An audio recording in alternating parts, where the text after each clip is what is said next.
Hello everyone, my name is Lily and I'm the creative director here at Bubblegum Cartoons. Today we are going to be doing a quick and easy how to design a background for your cartoon show. Today I'm going to just be doing a quick Harajuku from our original web series Demonic Crepes, which is coming soon to YouTube. It's about a girl who moves to Japan to become a manga artist, but her demon cat's enemies come back for revenge. So when you're approaching it, you have to think of your purpose for this background.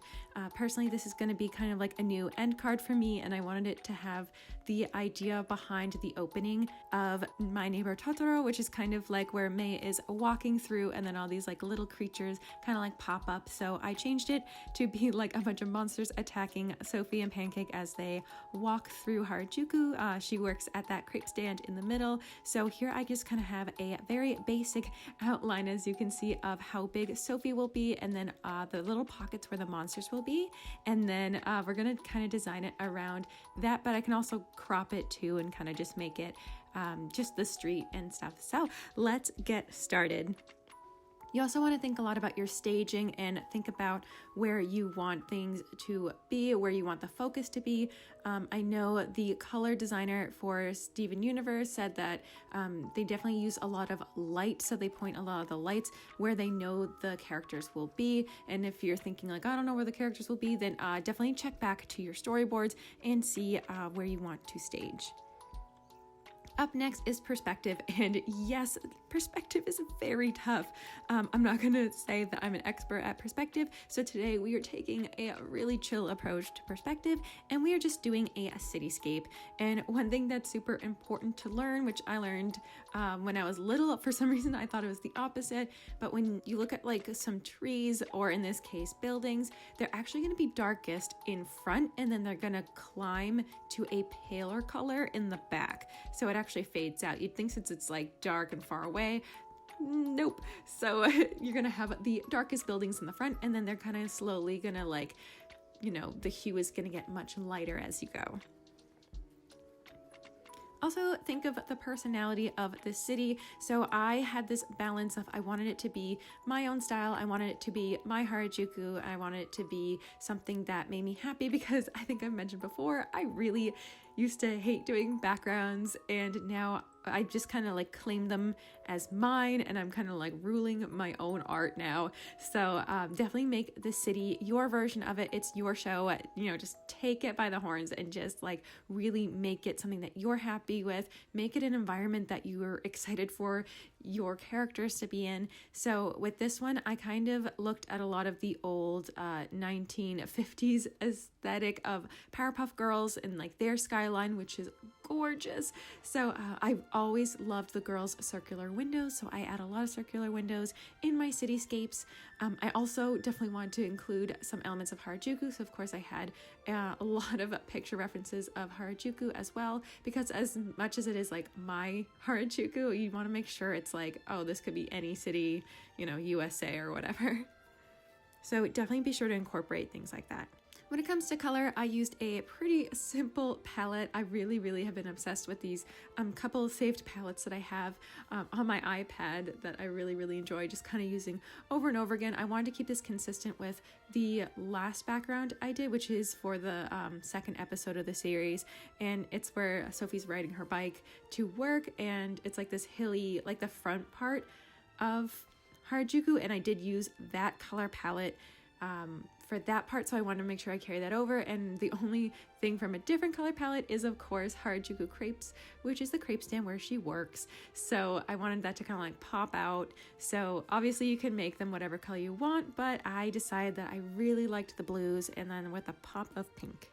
And don't forget that this is your world and you can make it however you want. I made heart-shaped trees, whatever, just make it how you like. This is your space. This is where your characters are going to be.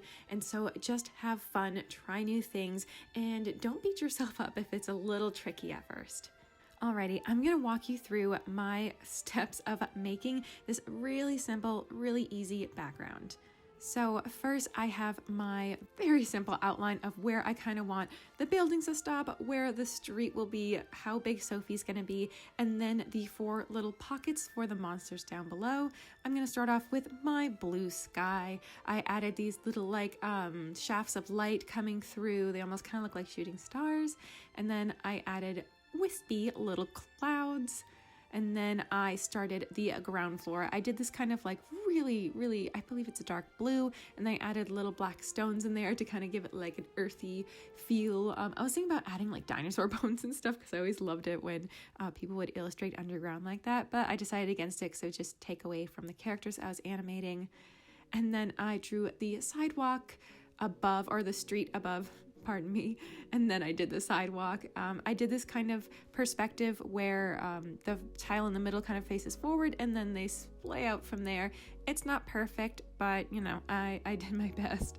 Up next, I started on the buildings. So this is the buildings that are in front. This is like the main ones. As you can see, I kind of turned some on their head. I'm not making all squares. Some of them have like circular buildings. Again, use lots of references because there's a lot of wonderful buildings that can really help determine your skyline.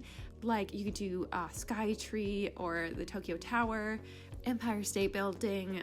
Harvard University has a really cool roof to it, same with the State House in Boston. So you could really bring those into your work, and it can help kind of ground your audience of where we are. So yeah, I did a couple turning of the buildings as well. So this is the main blue I wanted, and we will fade back from here. And so I took a slightly lighter color and I added that to the buildings to kind of help define the different surfaces.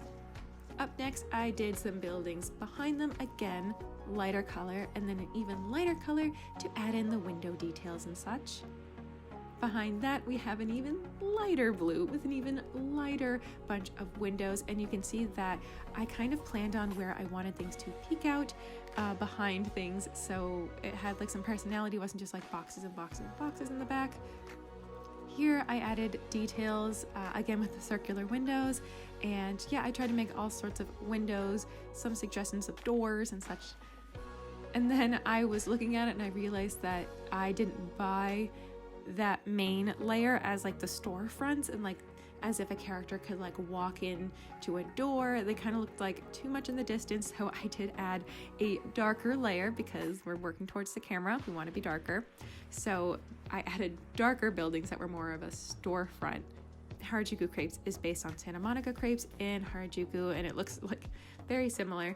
And I realized that it's not like a stand all by itself, but it's actually like built into a store. So I was like, oh goodness, like first of all, give me a great way to kind of make the inside of the crepe stand kind of go on and on. You can just kind of be like, oh, it's probably underneath the storefront. So I decided to have a little staircase upstairs, and I decided to make it a manga and manga supply shop because Sophie does want to be a manga artist, and so I thought it would be also interesting that she's working beneath her dream, and there's this little like staircase going up to where she wants to be, but she's working below it. If you're my age, I think you'll definitely understand. Next, I added my trees. I love these trees. They're these kind of Ivan Earl, Mary Blair, like very, you know, fun trees. So I added like these heart-shaped trees, and they just have like the trunks are the darkest, medium color for the foliage, and then the details are a lighter color, and then the details are all different shapes on each of the trees. Next up, I just topped it off with some street lights. The ones in Harajuku are like really simple. They're almost just like little like sticks. So I did add a little bit of like a bulb to them, just, you know, to be a little cute. Crepe stand. Let's make the crepe stand. So I start off with pink. Love pink. Pink's my favorite color. Right in the center, underneath the manga store. And then next up, I added the little window. They have some display cases. And then I added details. There's a menu, there's little shelves in the display cases, as well as a little cash register. I added the awning on top, which makes it look so cute and so quaint. And the one that they have at the real Santa Monica Crepes is not the same. I think it's like pink and slightly darker pink, but I like this one just fine. Looks like a little cafe. Next up, we have the very impressive light up sign behind it with a giant strawberry. You can't miss it. And that's it. That is our very simple layered background. We have our pop of color in the middle with our little crepe stand with our little chairs and such out front. We have the manga shop above, trees, like more stuff in the environment. We have a little bit of perspective on the sidewalk, and we are climbing backwards from the front where the colors are darkest to the back where it kind of fades out. And also, of course, we have our clouds above. And so we're going to talk more about functionality. So how is this world going to function? Like I said, it's going to be like the beginning of Hey, Let's Go from My Neighbor Totoro. So what I did was I added these cracks in the street. So they would just kind of like appear when the monster would have to come out, because in the Ghibli one, of course, they had like these cute little logs that would kind of disappear or move aside when the moth or spider, whoever needs to pop out and say hello. So I decided that they're just going to be like wrecking Tokyo. So I made 4 different and unique cracks in the ground. So yeah, that's what's going on there.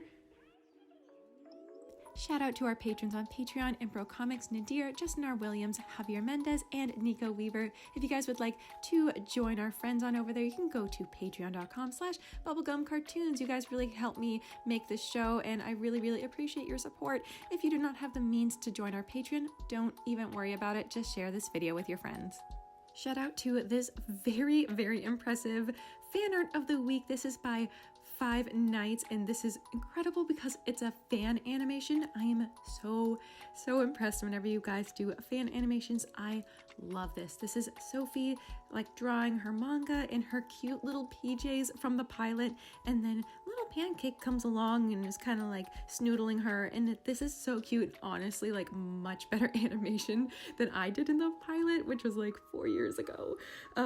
This is so amazing. You have so much promise, and I love this, and thank you so much for taking the time to animate my little characters here. I'm so impressed, and you are truly very talented. Thank you so much for sharing your work with us. And until next time, guys, stay inspired.